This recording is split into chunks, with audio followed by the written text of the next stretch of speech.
అందరికీ నమస్తే అండి. సో లైక్ చేయండి, సబ్స్క్రైబ్ చేయండి.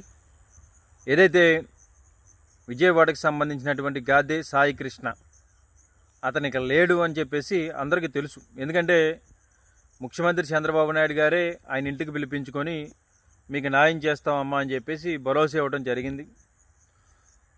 సో జగన్మోహన్ రెడ్డి గారు ఎంటర్ అయ్యాక గాదే సాయి కృష్ణ గారి కేసు ఒకలా నడిచింది, ఎంటర్ అయ్యాక ఇంకొకలా నడిచింది. ఇది రాష్ట్రం అంతా కూడా తెలుసు.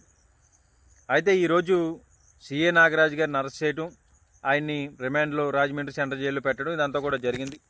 అయితే దీంట్లో ఈ పాంతరలో పాల్గొన్నటువంటి ఇంకా కొంతమంది దోషులు ఉన్నారని చెప్పేసి సర్వత్రా సోషల్ మీడియాలో కొన్ని కథనాలు రావడం జరుగుతూ ఉంది. అయితే ఇద్దరు కానిస్టేబుల్ అశోక్, నానీలు చిట్టువారికి సరెండర్ అవ్వడం, వాళ్ళని విచారిస్తున్న సమయంలో ఆర్ఎంపీ డాక్టర్ ఎవరైతే జైభీం పార్టీ అధ్యక్షుడైనటువంటి జడా శ్రవణ్ కుమార్ గారు చెప్పిన విధంగా ఆర్ఎంపీ డాక్టర్ తోటి హోటల్లో ట్రీట్మెంట్ చేయించారు అని జడా శ్రవణ్ కుమార్ గారు చెప్పడం జరిగింది.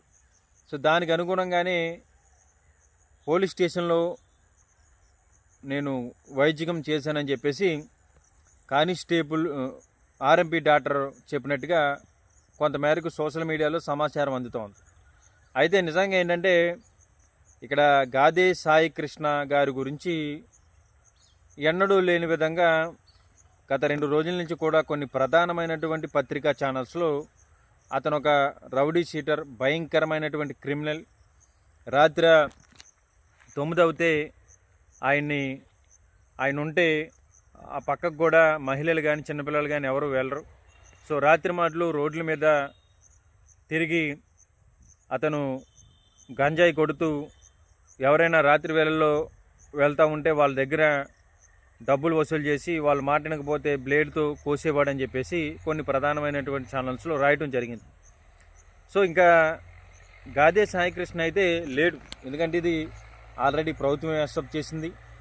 ఆల్రెడీ ఏబిఎస్ కార్పొరేట్స్ పిటిషన్ ద్వారాగా గాదే సాయి కృష్ణ గారి తల్లి గారు ఆవిడ సిబిఐ దర్యాప్తు చేయించాలని చెప్పేసి ఇంకొక పిటిషన్ కూడా వేయడం జరిగింది. అది వచ్చే నెల 15వ తారీఖున విచారణకు రాబోతోంది. అయితే ఇక్కడ గాదే సాయి కృష్ణ గారి మీద ఉన్నటువంటి కేసులు 2 అని చెప్పేసి వాళ్ళ కుటుంబ సభ్యులు చెప్తా ఉన్నారు. కొన్ని సోషల్ మీడియాలో, కొన్ని పత్రికా ఛానల్స్లో ఆయన మీద 23 కేసులు ఉన్నాయి. ఒక భయంకరమైన క్రిమినల్, అతను 11 సంవత్సరాల నుంచి కూడా నేర చరిత్ర కలిగినటువంటి వ్యక్తి, అతను పిల్లసాయిగా మొదలైనటువంటి అతను జీవితం, భాష అనే పేరుతో కూడా కొన్నాళ్ళు అతను రౌడీజం చేశాడని ఒక పత్రికా ఛానల్స్లో రాయటం జరిగింది. నిజంగా మనం అందరం కూడా ఆలోచించాల్సిన విషయం ఏంటంటే అతను రౌడీ అయి ఉండొచ్చు, లేదా క్రిమినల్ అయి ఉండొచ్చు. అతను ఏదైనా తప్పు చేసి ఉంటే మనకి చట్టాలు ఉన్నాయి, చట్టాలని మనం అందరం కూడా గౌరవిస్తాం. సో ఆ విధంగా అతన్ని తీసుకొచ్చి చట్టం ముందు నిలబెట్టి అతనికి సరైనటువంటి శిక్ష వేసి ఉంటే పోలీసుల్ని విజయవాడ ప్రజలందరూ కూడా అప్రిషియేట్ చేద్దరు. కానీ ఈరోజు నిజంగా ఎంతకు మించినటువంటి దారుణం అనేది మనం ఎప్పుడు కూడా కని విని వెరుగుంటాం. ఎందుకంటే లాకప్ డెత్లు అనేక జిల్లాల్లో జరుగుతూ ఉంటాయి. అనుకోకుండా కొట్టడమో, లేకపోతే ఏదైనా ఇంటెన్షన్తో చేయడమో, లేకపోతే ఆ పోలీస్ స్టేషన్లో వాళ్ళంతటా వాళ్ళే హార్ట్ అటాక్ కానీ ఇదంతా వచ్చినప్పుడు జరిగితే అది ఇంకా లాకప్ డెత్లకు వెళ్ళిపోతుంది. అక్కడి నుంచి బంధువులు, వాళ్ళ వర్గీయులందరూ వచ్చి అక్కడ పెద్ద ఎత్తున నిరసన చేయడం, అక్కడి నుంచి పై స్థాయి ఆఫీసర్లకి ఇన్ఫర్మేషన్ ఇవ్వడం ఇదంతా కూడా జరుగుతుంది. ఇది ఒక పక్కా ప్లానింగ్తో జరిగినటువంటి హత్య అని చెప్పేసి ఈరోజు యావత్ రాష్ట్రంలో ఉన్నటువంటి ప్రజలందరికీ కూడా తెలుసు. అయితే ఈరోజు గాదే సాయి కృష్ణ ఒక రౌడీ షీటర్ అని చెప్పేసి అతని మీద ముద్రేస్తూ ఉన్నారు. మరి ఇదే పోలీసులు, ఇదే వ్యవస్థలు అప్పుడు ఖచ్చితంగా మరి గాదే సాయి కృష్ణ ఇంత క్రిమినల్ మైండ్ సెట్ ఉన్నటువంటి ఇంత క్రిమినల్ మైండ్ సెట్ ఉన్నటువంటి మనిషి అని చెప్పేసి అప్పుడు పత్రికలు ఎవరు కూడా రాయలేదు.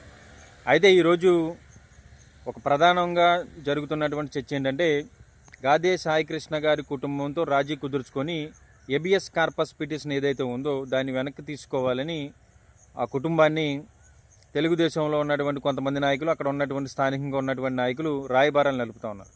సో మొదట్లోనే అక్కడ ఉన్నటువంటి ఒక ఇన్ఛార్జ్, ఒక పార్టీకి సంబంధించినటువంటి ఇన్ఛార్జ్ వాళ్ళ కుటుంబంతో వాళ్ళు రాయబేరాలు కూడా చేయటం, ఆల్రెడీ అంతిస్తాం ఇంతిస్తాం అనేసి చెప్పడం కూడా జరిగింది. అయితే ఈరోజు ఏబిఎస్ కార్పొరేషన్ పిటిషన్ తీసుకుంటే దానికి పోలీసులు ఆన్సర్ అనేది చెప్పవసరం లేదు.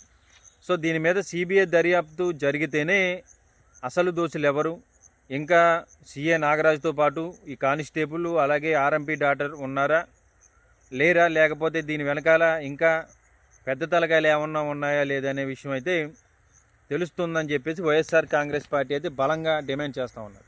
నిజంగా ఈ ప్రభుత్వానికి ఇది నిజంగా ఛాలెంజ్ అయినటువంటి కేసు.